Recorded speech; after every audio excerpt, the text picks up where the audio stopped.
ನಾನು ತಂದಿದ್ದಿದ್ರೆ ಇಲ್ಲಾಕೆ ಇಡ್ತಾ ಇದ್ದೆ, ನನ್ನ ರೂಮಲ್ಲಿ ಇಡ್ಬೋದಾಗಿತ್ತಲ್ವಾ? ಮತ್ತಿನ್ಯಾರು ತಂದಿಟ್ಟವರು? ಯಾಕೆ ಯಾರು ಬಾಯ್ ಬಿಡ್ತಾ ಇಲ್ಲ? ಗೊತ್ತಿಲ್ಲ ಅದಕ್ಕೆ. ಈ ಹಾವುಗಳೆಲ್ಲ ಇಲ್ಲಿಗೆ ಹೇಗೆ ಬಂದು ಅಂತ ನಮ್ಗೆ ಹೇಗೆ ಗೊತ್ತಿರುತ್ತೆ? ನೋಡ್ದೆ ಹೇಮಾ, ಈ ಸತ್ಯನ ಒಪ್ಕೊಳ್ಳೋದಕ್ಕೆ ಯಾರೂ ಸಿಕ್ಕಲಿಲ್ಲ. ಇಲ್ಲ, ಈ ಹಾವಿ ಮನೆಗಿರಬಾರ್ದು, ಈ ಹಾವಿ ಮನೆಗಿರಬಾರ್ದು. ಸುಟ್ಟಾಕ್ಬಿಡಿ, ಸುಟ್ಟಾಕ್ಬಿಡಿ. ಇಲ್ಲ, ಇವ್ರು ಯಾರನ್ನೂ ನಂಬಕ್ಕಾಗಲ್ಲ. ಕರ್ಣ, ನೀನೇ ಕೆಲಸ ಮಾಡು, ನೀನೇ ಕೆಲಸ ಮಾಡು. ಆಯ್ತಚ್ಚಿ, ಸಮಾಧಾನ. ಅಮ್ಮ, ಹಾಗಲ್ಲ, ಅದು ಈ ಹಾವುಗಳು.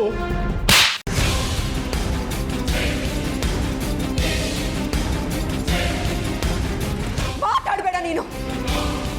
ಇದೆಲ್ಲ ಆಗ್ತಿರೋದು ನಿನ್ನಿಂದನೇ. ಬಾಯಿ ಮುಚ್ಕೊಂಡು ನಾನು ಹೇಳ್ದ ಕೇಳಿ ಅಷ್ಟೇ. ನೋಡು, ಇನ್ನೊಂದು ಕ್ಷಣನು ಇವುಗಳು ನನ್ನ ಕಣ್ಮುಂದೆ ಇರಬಾರ್ದು. ಇದನ್ನು ಅದನ್ನ ತಗೊಂಡೋಗಿ ಸುಟ್ಟು ಹಾಕ್ಬಿಡು. ಸರಿ ಅಜ್ಜಿ.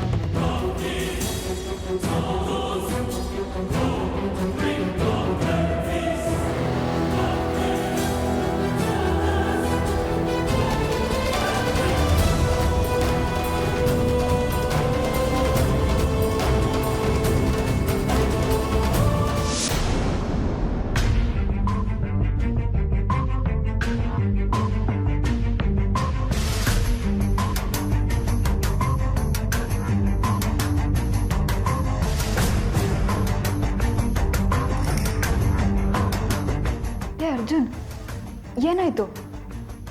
ಹಾವು ಮನೆ ಒಳಗಡೆ ಬಂದಿತ್ತು ಅಂತ ಭಯ ಆಗ್ತಿದ್ಯಾ? ಇಲ್ಲ ಮೇರಿ, ಇದಕ್ಕಿಂತ ಮುಂಚೆ ಹಾವು ಅಂದರೆ ತುಂಬ ಪ್ರೀತಿಸ್ತಾ ಇದ್ದೆ. ಎಷ್ಟೊಂದು ಸಲ ನಾನೇ ಹಿಡ್ಕೊಂಡೋಗಿ ಕಾಡಿಗೆ ಬಿಟ್ಟಿದ್ದೀನಿ. ಅಮ್ಮ ಅಜ್ಜಿ ಸರ್ಪದೋಷ ಇದೆ ಅಂದಾಗ ಇಷ್ಟು ಭಯ ಆಗಿರಲಿಲ್ಲ. ಯಾಕೋ ನನಗೆ ಗೊತ್ತಿಲ್ಲದೆ ಆತಂಕ, ಭಯ, ಯಾವ ಟೈಮಲ್ಲಿ ಏನಾಗುತ್ತೋ ಅಂತ ಗಾಬರಿ ಆಗ್ತಾ ಇದೆ. ಹೆದರಬೇಡ ಅರ್ಜುನ್, ನಿನಗೇನೂ ಆಗಲ್ಲ. ಅಕಸ್ಮಾತ್ ನಿನಗೇನಾದರೂ ತೊಂದರೆ ಆಗಿದ್ದೆ ಆದರೆ ನನ್ನ ಪ್ರಾಣ ಕೊಟ್ಟಾದರೂ ನಿನ್ನ ಉಳಿಸ್ಕೋತೀನಿ. ನನಗೆ ನೀನು ಮಾತ್ರ ಮುಖ್ಯ, ಬೇರೆ ಇನ್ಯಾರೂ ಬೇಡ. ನನಗೆ ನೀನೊಬ್ಬ ಸಂತೋಷವಾಗಿದ್ದರೆ ಅಷ್ಟೇ ಸಾಕು. ಥ್ಯಾಂಕ್ಸ್ ಮಯೂರಿ. ಅಟ್ಲೀಸ್ಟ್ ಈ ಮನೇಲಿ ನಾನು ಸಂತೋಷವಾಗಿರಲಿ ಅಂತ ನೀನಾದರೂ ಬಯಸ್ತೀಯಲ್ಲ. ನಾನು ಈ ಮನೆ ಮಗ. ನನ್ನ ಸಂತೋಷಕ್ಕಿಂತ ಎಲ್ರಿಗೂ ಅವ್ರು ಕನ್ಸಿಡರೋದು ಹೆಚ್ಚಾಗಿದೆ. ನನ್ನ ಭಯ, ನನ್ನ ಆತಂಕನ ಇಲ್ಲಿ ಯಾರ ಹತ್ರ ಹೇಳ್ಕೊಳ್ಳೋದು ವ್ಯರ್ಥ ಅಂತ ಅನ್ನಿಸ್ತಾ ಇದೆ. ನನ್ನ ಮಾತಿಗೆ ಈ ಮನೇಲಿ ಬೆಲೆನೇ ಇಲ್ದಿರೋ ಹಾಗಾಗಿದೆ. ಬೇಸರ ಮಾಡ್ಕೋಬೇಡ ಅರ್ಜುನ್, ನಿನ್ನ ಮಾತಿಗೆ ನಾನು ಬೆಲೆ ಕೊಡ್ತೀನಿ. ನಿನ್ನ ಆಸೆ, ಕನಸುಗಳು ಏನೇ ಇದ್ರೂ ನೀನು ನನ್ನ ಹತ್ರ ಹೇಳ್ಕೊ, ಅದಕ್ಕೆ ನಾನು ಸ್ಪಂದಿಸ್ತೀನಿ. ಏನೇ ಆದರೂ, ಎಷ್ಟೇ ಕಷ್ಟ ಬಂದರೂ ನಾನು ನಿನ್ನ ಜೊತೆಗೇ ಇರ್ತೀನಿ ಅರ್ಜುನ್. ಬಟ್ ನಾನು ನಿನ್ನನ್ನು ಕೇಳ್ಕೊಳ್ಳೋದು ಒಂದೇ, ನನ್ನನ್ನು ಯಾರೇ ಕೈ ಬಿಟ್ಟರು ನೀನು ಮಾತ್ರ ನನ್ನ ಕೈ ಬಿಡಬೇಡ. ಯಾಕಂದರೆ ನಾನು ನಿನ್ನ ಮೇಲೆ ಪ್ರಾಣನೇ ಇಟ್ಕೊಂಡಿದ್ದೀನಿ. ಆದ್ರಿಂದ ನಿನ್ನ ತಂದೆ ತಾಯಿ ದೇಹ ಎಲ್ಲಿದೆ ಅಂತ ಕಂಡುಹಿಡಿಯೋದಕ್ಕೆ ನನ್ನಿಂದ ಸಾಧ್ಯ ಆಗ್ತಾ ಇಲ್ಲ ಅಮೃತ. ನನ್ನನ್ನು ಕ್ಷಮಿಸ್ಬಿಡು. ನಾನು ಇಷ್ಟು ಮಾತ್ರ ಹೇಳಬಲ್ಲೆ, ಆದಷ್ಟು ಬೇಗ ನಿನ್ನ ತಂದೆ ತಾಯಿ ದೇಹ ಎಲ್ಲಿದೆ ಅಂತ ಹುಡುಕು. ಇಲ್ಲ ಅಂದರೆ ಶಾಶ್ವತವಾಗಿ ಅವ್ರ ನಾಶ ಆಗೋ ದಿನಗಳು ದೂರ ಇಲ್ಲ. ಸರಿ ಚಿಕ್ಕಮ್ಮ, ಆ ಪರಮೇಶ್ವರನ ಆಶೀರ್ವಾದ ನನ್ನ ಮೇಲಿದೆ. ನನಗೆ ಸಹಾಯ ಮಾಡೋದಕ್ಕೆ ಅಂತ ಒಬ್ಬರು ಸಾಧುಗಳನ್ನು ಕಳಿಸ್ಕೊಟ್ಟಿದ್ದಾನೆ. ಅವರನ್ನೇ ಹೋಗಿ ಕೇಳ್ತೀನಿ. ಸರಿ ಅಮೃತ, ನಿನಗೆ ಶುಭವಾಗಲಿ.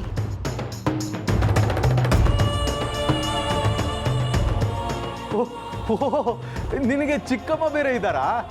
ಸರಿ ಸರಿ ಸರಿ, ಹಾವುಗಳಿಗೂ ಈ ಫ್ಯಾಮಿಲಿ ಸೆಂಟಿಮೆಂಟ್ಸ್ ಎಲ್ಲ ಇರುತ್ತೆ ಅಂತ ಈಗ ಗೊತ್ತಾಯ್ತು ನೋಡು. ಅಲ್ಲ, ಈಗಿನ ಕಾಲದಲ್ಲಿ ವೈಫೈ ಅದು ಇದು ಅಂತೆಲ್ಲ ಏನೇನೋ ಟೆಕ್ನಾಲಜಿ ಬಂದ್ಬಿಟ್ಟಿದೆ. ಆದರೆ ನಿನ್ನ ಟೆಕ್ನಾಲಜಿ ಮುಂದೆ ಅವೆಲ್ಲ ನಿವಾರಿಸಿ ಬಿಸಾಕ್ಬಿಡ್ಬೋದು ನೋಡು. ಅಲ್ಲ, ಇದಕ್ಕೆ ಬುಸ್ ಬುಸ್ ಟೆಕ್ನಾಲಜಿ ಅಂತ ಹೆಸರಿಡ್ಬೋದಾ? ಏನಂತೀಯ? ಇದನ್ನೇ ಬಿಸ್ನೆಸ್ ಮಾಡ್ಕೊಂಡ್ಬಿಡು, ಒಳ್ಳೆ ಕಮಾಯಿ ಆಗುತ್ತೆ. ಏಯ್, ನಿನ್ನ ಆಟ ನನ್ನ ಹತ್ರ ಇಟ್ಕೋಬೇಡ. ನಾನು ಯಾರಂತ ಗೊತ್ತು ತಾನೆ? ನಿನ್ನ ಕೆಲಸ ಎಷ್ಟಿದೆ ಅಷ್ಟನ್ನು ಮಾತ್ರ ನೋಡ್ಕೊಂಡು ಹೋಗು. ನಿನ್ನಂಥ ನೀಚನ್ನ ಅವತ್ತೇ ಸಾಯಿಸ್ಬಿಡ್ತಿದ್ದೆ. ಈ ಮನೆ ಋಣ ನನ್ನ ಮೇಲಿದೆ ಅಂತ ಸುಮ್ಮನೆ ಬಿಟ್ಟಿದ್ದೀನಿ. ಜಾಸ್ತಿ ಬಾಲ ಬಿಚ್ಚಿದ್ರೆ ನನ್ನ ನಿಜ ರೂಪ ತೋರಿಸ್ಬೇಕಾಗತ್ತೆ. ಹುಷಾರ್. ನನ್ನಿಂದ ಯಾರಿಗೂ ತೊಂದರೆ ಆಗ್ತಿಲ್ಲ, ಆದರೆ ನೀನೇನಕ್ಕೆ ನನಗೆ ತೊಂದರೆ ಕೊಡೋದಕ್ಕೆ ಬರ್ತಿದ್ಯಾ?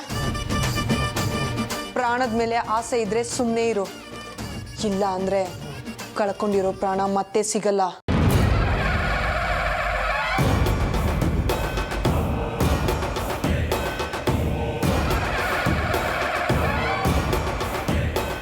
ಇಲ್ಲ, ಇವಳು ಹೆದರ್ಸ್ತಾಳೆ ಅಂತ ಸುಮ್ಮನಿದ್ರೆ ಅದು ಸರಿ ಹೋಗಲ್ಲ. ಏನಾದರೂ ಮಾಡಿ ಇವಳನ್ನ ಈ ಮನೆಯಿಂದ ಓಡಿಸ್ಬೇಕು. ಆದರೆ ನನಗೇನು ಆಗಬಾರ್ದು. ಆ ಥರ ಸೇಫ್ ಗೇಮ್ ಆಡಬೇಕು. ಆಡ್ತೀನಿ. ಕರಣ್, ಈ ಹಾವುಗಳನ್ನ ಎಲ್ಲರೂ ದೂರ ತಗೊಂಡೋಗಿ ಇದ್ರ ಲವಶೇಷ ಕೂಡ ಸಿಗಬಾರ್ದು. ಹಾಕಿ ಸುಟ್ಟಾಕ್ಬಿಡು. ಇದ್ರ ಬೂದಿನ ತಗೊಂಡೋಗಿ ಯಾವ್ದಾದ್ರು ಕೆರೆಗೋ ಬಾವಿಗೋ ಹಾಕ್ಬಿಡು. ಸರಿ ಅಜ್ಜಿ, ನೀವು ಹೇಳ್ದಾಗೆ ಮಾಡ್ತೀನಿ. ನನಗೆ ಗೊತ್ತು, ಈ ಹಾವುಗಳ ದೇಹ ನಮ್ಮ ಮನೆಗೆ ಬರೋದಕ್ಕೆ ನಮ್ಮ ಮನೆಯವರೇ ಕಾರಣ ಅಂತ.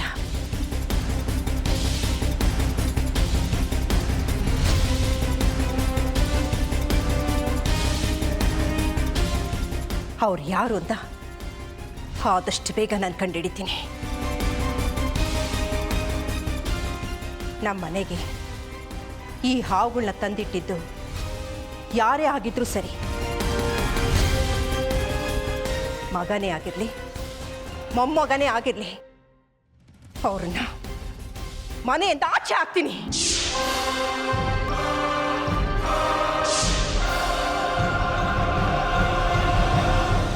ಹರ ಹರ ಮಹಾದೇವ. ನಾಗೇಂದ್ರ ಹಾರಾಯ ತ್ರಿಲೋಚನಾಯ ಭಸ್ಮಾಂಗರಾಗಾಯ ಮಹೇಶ್ವರಾಯ ನಿತ್ಯಾಯ ಶುದ್ಧಾಯ ದಿಗಂಬರಾಯ ತಸ್ಮೈ ನಕಾರಾಯ ನಮಃ ಶಿವಾಯ. ನಾಗೇಂದ್ರ ಹಾರಾಯ ತ್ರಿಲೋಚನಾಯ ಭಸ್ಮಾಂಗರಾಗಾಯ ಮಹೇಶ್ವರಾಯ ನಿತ್ಯಾಯ ಶುದ್ಧಾಯ ದಿಗಂಬರಾಯ. ಸ್ವಾಮಿಗಳೇ, ತಾವು ಯಾರು? ಇಷ್ಟೊತ್ತಲ್ಲಿ ನಮ್ಮನೆಗೆ ಬಂದಿದ್ದೀರಾ? ಪರಶಿವನ ಸೇವಕ, ಈಶ್ವರನ ಆಜ್ಞಾಧಾರಕ. ಅವನು ಸೂಚನೆ ಕೊಟ್ಟ, ನಾನಿಲ್ಲಿಗೆ ಬಂದೆ.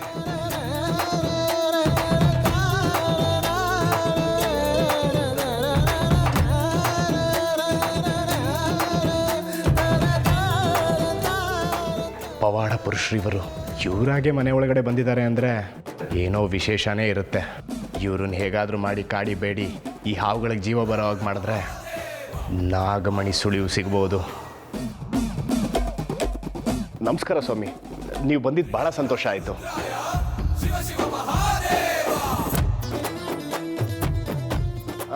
ನನಗಿವ್ರು ಗೊತ್ತು. ಹೌದು ಅತ್ತೆಮ್ಮ, ನಮ್ಮನೆಗೆ ಒಂದ್ಸಲ ಬಂದಿದ್ರು ಇವರು ಮುಂಚೆ, ಭಿಕ್ಷೆಗೆ ಅಂತ. ಒಳಗಡೆ ಬನ್ನಿ ಸ್ವಾಮಿ. ಬನ್ನಿ ಅಂದರೆ ನಾನು ಬರಲ್ಲ, ಹೋಗಿ ಅಂದರೆ ನಾನು ಹೋಗಲ್ಲ. ಆ ಪರಮೇಶ್ವರನ ಆಜ್ಞೆಯಂತೆ, ಅವನ ಚಿತ್ತದಂತೆ ಓಡಾಡುವ ಸೇವಕ ನಾನು.